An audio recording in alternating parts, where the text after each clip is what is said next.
Ever wish you could see your way through a problem differently? Or look beyond the obvious and embrace the unexpected? Or find opportunity in disorder? That's dyslexic design thinking, and it's influencing the way we think, create, and relate to one another. Gil Gershoni is the founder and creative director at Gershoni Creative. He's worked with some of the biggest brands in the world, and one of the things he's passionate about rebranding is his dyslexia. In this series, Gil explores the benefits of the dyslexic mindset and the importance of neurodiversity in the creative process. Today, Gil talks to Dr. Fernette and Brock Eide, founders of the Dyslexic Advantage, one of the world's largest online dyslexia communities. Enjoy.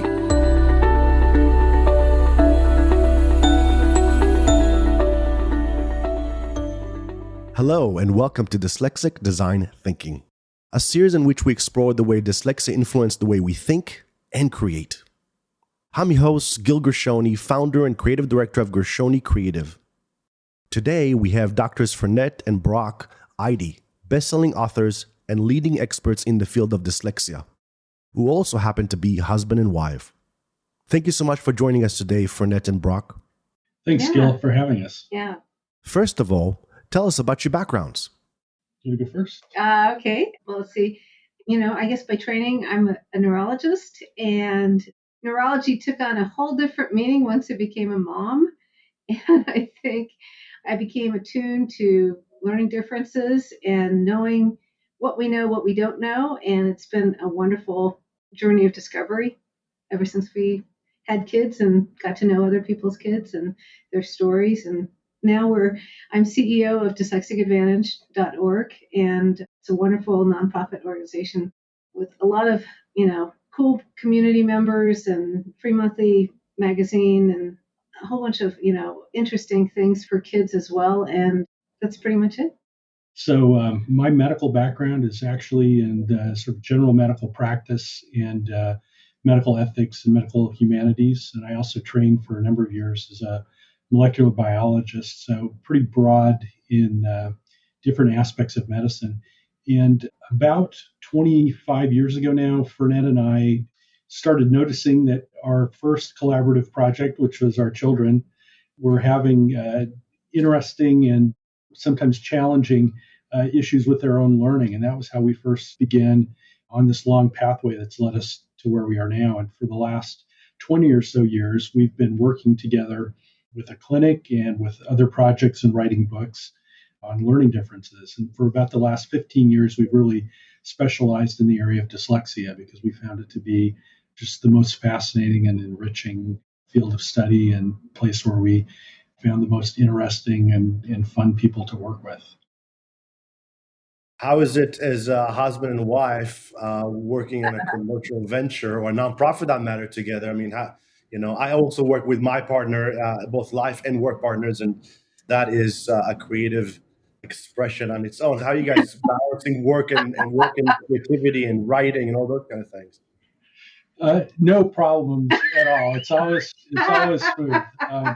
I think we've come to sort of the divide and conquer kind of process over time. Yeah, we learn more about each other. Yeah.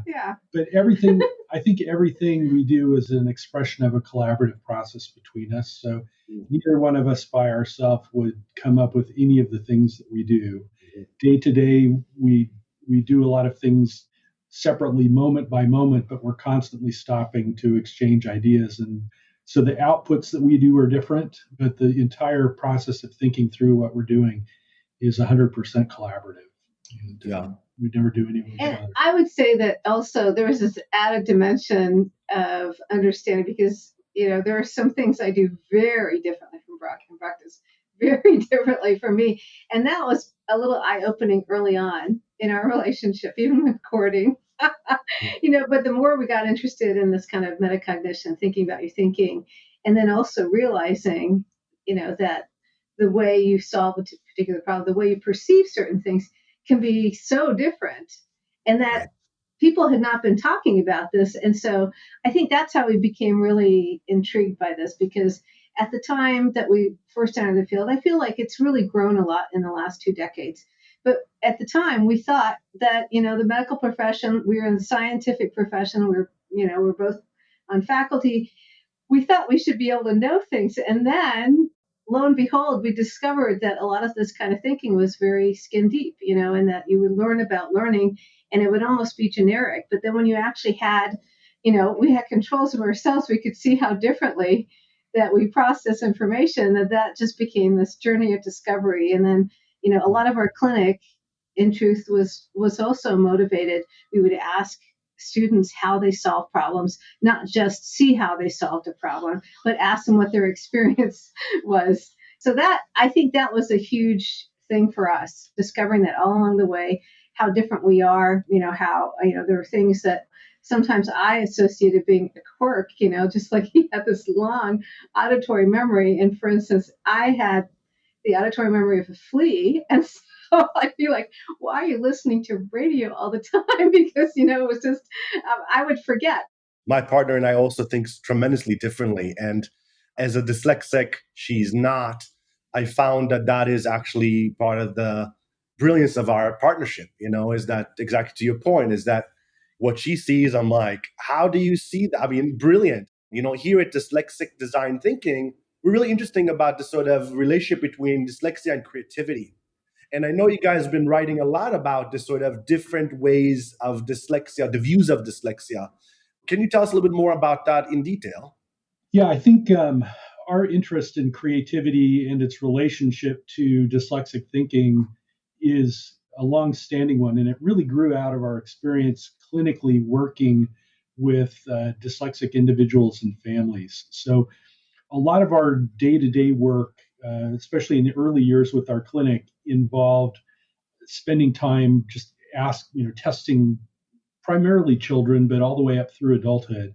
But asking questions and getting answers to the same questions day after day after day, which in some ways would seem like very uncreative, boring work, but it was actually fascinating because we would get the most interesting and unusual answers to the questions that we asked that showed just this unending amount of variability. And I think it was, for us, the first inkling that there were really two hints that we were dealing with something really different with the dyslexic population. And the first one was just the breadth of the interesting answers, oftentimes that were conventionally considered wrong answers to questions, that provided interesting insights and really revealed that the mental processes that were involved in coming up with those answers were actually rich and valuable ones, even though they were not the typical ones.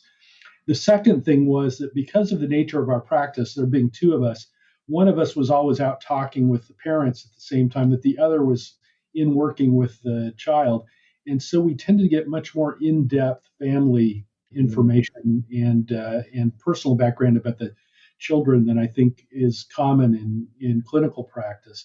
And we kept coming up with the same interesting stories again and again and again about what people in families were doing and the creative things that they were doing professionally and in their hobbies and in their lifetimes, outside of work.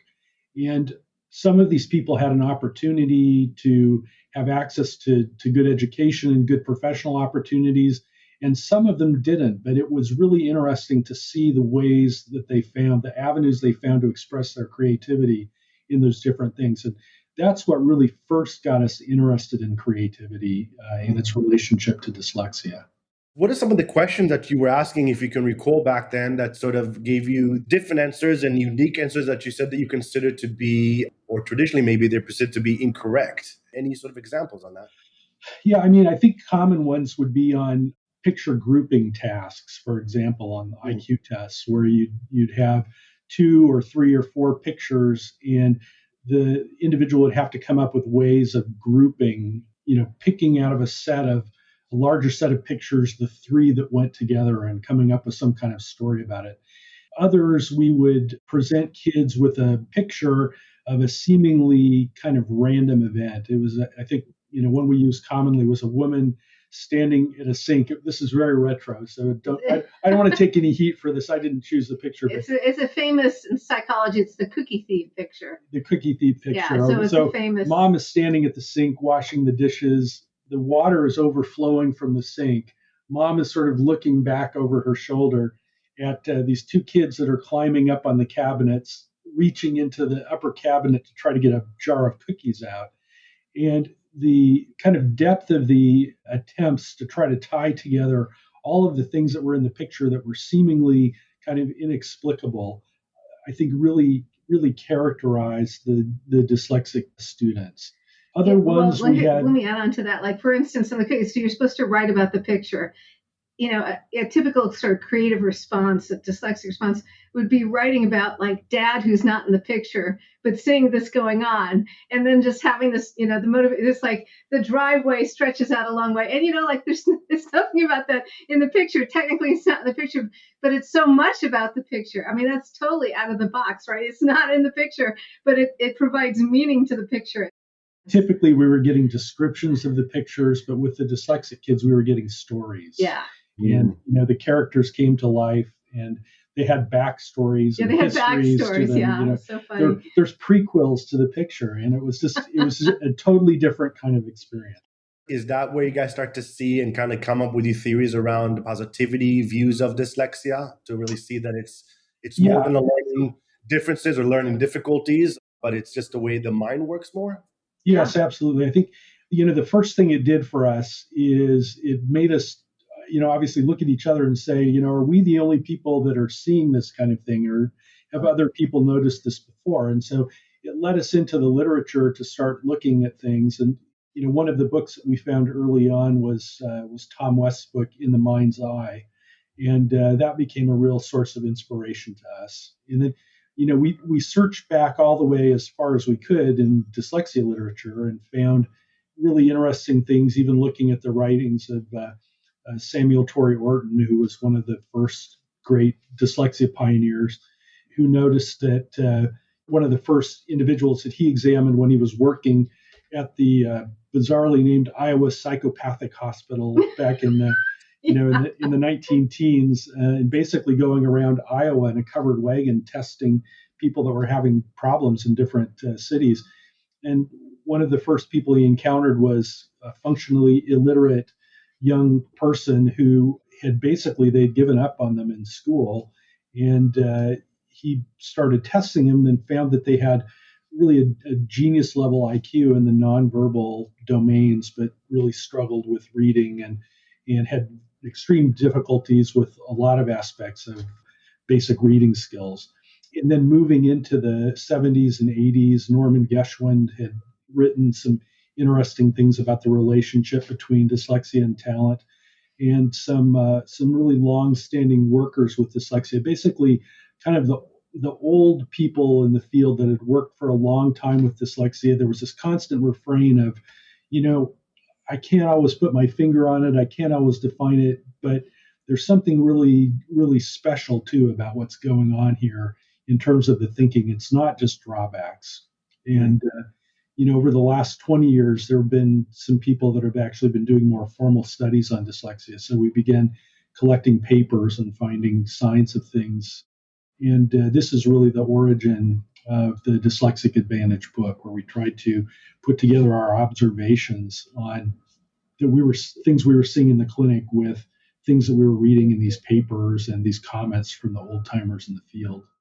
I have another example. Like, there was a boy referred to us with severe ADD or something, and when he came in our little area, because we had a home-based practice, I mean, he really within instants, it was like seconds, he found probably the most interesting thing in the room. There's these two parabolic mirrors, and then it creates this illusion of a hologram. So he went right to that. There's some kids you can see them explore the room. It's not exactly like a test because they don't get a number from, but it's interesting when you see people come in the same environment, how they approach it, and he found that right away, and he went right to it, and he started playing around with different things in the little hologram maker. And it's just like, that's another thing. Like, we had the original observation, and then the fact that he was intrigued, which probably made him more in a mood to do testing, because otherwise it just, depends how it's going to be. And sometimes we would make this original observation based on these kids, and then that would make us go to the literature and sometimes dive deeper to answer these questions that seemed like it wasn't fully explained by the standard approach to ADD, right? Yeah. So right. A lot of cases, it was very reciprocal between original observation and then finding things in the literature and then helping us find more things in the clinic. One of the things that we practice, and I wonder if you heard it from some of your research and interview, is around the idea of slowing down so you can move fast. It's almost like if you just drive slower by these towns, you don't need to be a dyslexic and park and get out and forget your agenda for the day, but you do get to actually see a little bit more than you did if you were trying to double down and press on the gas and just make it to the nation. And that process has been super useful for us and our clients, because often we try inefficiency to solve a problem, but we forget that actually part of the solving of the problem is to defining the problem. And we jump quickly in the efficient mindset to say that's the problem.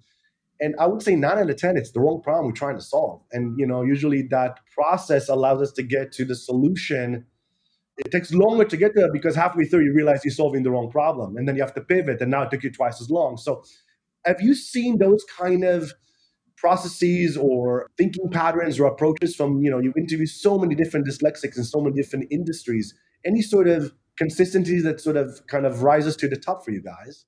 Yeah, I think, one of the things in terms of the ability of dyslexic thinkers to get non-dyslexic people to think more creatively has been demonstrated, I think, in a number of ways, and sometimes without even recognizing the connections to dyslexia. So, for example, I know at the design school at Stanford, they've used and studied some of these processes where they get people to try to think very clearly about past memories in an experiential sense. So we mentioned before about the more lifelike analog type memories.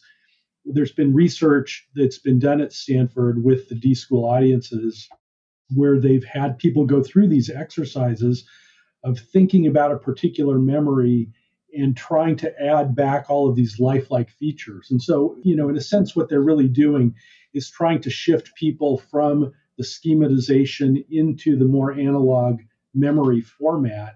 And if they do that in advance of brainstorming sessions, then they find out that they end up with much more creative responses from people. And so I think that there's really a growing kind of literature on some of these ways that are tying creativity into things that people with dyslexia do more or less naturally, and that other people have to kind of remind themselves it's time to get off the interstate.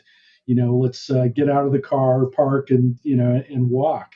And I think that there's so much that people with dyslexia have to teach. And I love what you've said about being mindful yourself about these different modes of thinking, of being in efficiency mode or being in creativity mode, and being in fast mode or slow mode, and however people want to conceptualize it, being really mindful of what you're doing and being metacognitive and kind of aware of the thought processes that are going on. I think this is where we're finally going to see penetration in the corporate communities of true respect for neurodiversity. Because historically, the challenge has been that, all of the people who got where they are by being A+ students all the way through, Harvard Business School, just have a really hard time imagining that someone who got C's at Middle Valley Community College might be more creative than they are in certain domains. And I think it's really important to create images and ways of communicating what creativity means that people who are from a more conventional analytic academic background can sort of wrap their heads around. Mm-hmm. So it's almost 5 to 20% of the population are perceived to be dyslexic. And I know, as Fernette, you're saying, now the current is changing, that we are starting to see that we have such strength in different ways that maybe before was not so understood or perceived. How do you see that, there's so many of us that think this way. And as you said earlier, it's an invisible state of mind. It's not, you can't point to it. It's not a disease, it's not condition. It's not something that affects, but it's so many of us. I mean, how do you see that changing the narrative, as you're thinking about your next book or the next version of the book? Where are you guys focusing and trying to change that conversation? Was that to you? I don't know. You can answer. So, I think our big focus in this one is pointing to the clear understanding of the way that all of the strengths that we discussed in the first book really seem to arise out of the ability to make certain kinds of connections based on this shift in memory away from exactly the topic you were talking about earlier, away from efficiency and towards a rougher, more lifelike way of thinking about things. And it's very interesting to us that some of the things that we talked about in the first book, some of the structural things like the mini column formation in the brain being more separated. So for those not familiar with the book, it's been found that in the brains of folks with dyslexia, the fundamental processing units, the mini columns in the brain's cortex that form the circuits, are spaced more broadly from each other on average than they are in the general population. While with folks with autism, they tend to be at the opposite end. So they tend to have very tightly packed mini columns. The number of synaptic connections or nerve cell to nerve cell connections that you make declines when you're farther apart, but the length of the connections that you can send out to more distant centers in the brain expands the farther apart you're spaced. And so there are trade-offs in efficiency with being spaced farther apart, but advantages in being able to make more distal connections. And it's become more and more clear with computer simulations and other models that these columnar clusters of nerve cells are really the fundamental units in brain processing. So the differences in dyslexic brain function that kind of distinguish them from the general population can be found at the most fundamental critical aspect of brain processing. So it's I think really important for people to understand that the differences go all the way down and they permeate everything. It's not just reading. It's everything. And it's not that there's a problem in everything. It's that there's a difference in everything, and each of those differences has potential advantages of it. And if you look at reading, for example, and look at the visual function, which people are getting more interested in now, there's often a central focus problem in people with dyslexia where you have difficulty telling when your eyes are wandering off point. So to make those leaps and then fixations that allow you to clearly see all the letters of the page, it's harder for people with dyslexia. But if you then look at peripheral focus and peripheral attention, you find that it's superior in dyslexia. And if you look at sports leagues, you'll often find that the people that make the really tremendous passes and have what people consider to be tremendous court knowledge or field knowledge, they know where everybody is on the field, you'll often find that they're dyslexic. And it's part of a manifestation of having both great spatial sense, but also having tremendous visual peripheral vision. And so there are trade-offs that go all the way through vision. We could do the same thing with sound. We could do the same thing with motor skills. We could do the same thing at kind of every level of cognitive processing. And understanding that people just have these different set points that tune them in to different functional channels is really critical for people to understand. What I would add to that is, I think what I would like to have come up out of the book is that it gives more people confidence about their strengths. And I think it's really common in the workplace for people not to disclose. But I think the more people find out about their differences and to realize that the differences are not a bad thing, that it gives them more confidence. And ultimately, the typical pattern is in the workplace, once a person knows that other people recognize what they bring to the organization, their talents, their strengths, and everything like that, they're much more likely to disclose, and that has been really powerful. It's great that you look at all the things that have come out of your journey, just being able to develop the Salon series and also have everyone in your organization know about dyslexia from that standpoint. I bet you help coworkers if either they're dyslexic or they have a family member or things like that. And I think it's really powerful for more people to identify, but very few people still tend to identify. And I understand why, because society as a whole is pretty ignorant. And there can be a lot of situations where it can be a negative thing if you're actually identified. It can be used against you. And so, my hope is we've seen a lot of progress since our book came out in terms of people disclosing, being much more out there, people who wouldn't disclose even to family members, to spouses, and to children and things like that. I didn't want to leave before we sort of talked a little bit about you guys' other business. Hard to believe you guys doing so many different things, and your neuro learning. Did I say it right? Neuro learning? That's right. And I looked at your site, and I was just absolutely curious to kind of hear where you are with it, and tell us a little bit about the company. So the neuro learning was started, hard to believe, about 8 years ago now, and went under a long development process, but it really grew out of our Dyslexic Advantage nonprofit group. One of the things that we realized early on was obviously step one in helping individuals who are dyslexic get more in touch with their strengths and who they are and what they do well, and to find success. It's just to let them know that they are in fact dyslexic. And there was a real lack of opportunity for people to be screened at that time. In the years since, there's been a lot of work to develop screeners for schools, but oftentimes these focus on very young kids.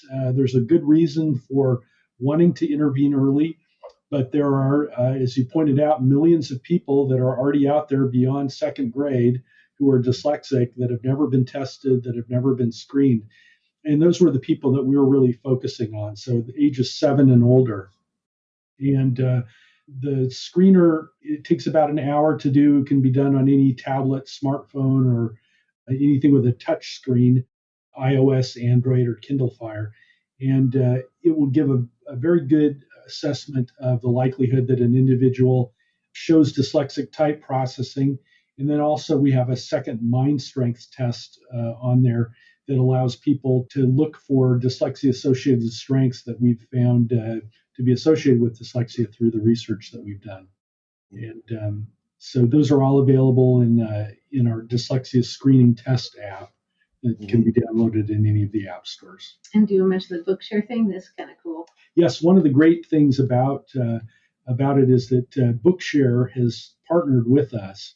And Bookshare is a wonderful organization that's headquartered down in the Palo Alto area, but is a 501c3 nonprofit that was founded by a guy named Jim Fruchterman that made one of the early optical speech, text-to-speech readers, and used that money to basically fund work that would provide access to people with visual or dyslexic issues that made it hard for them to read text.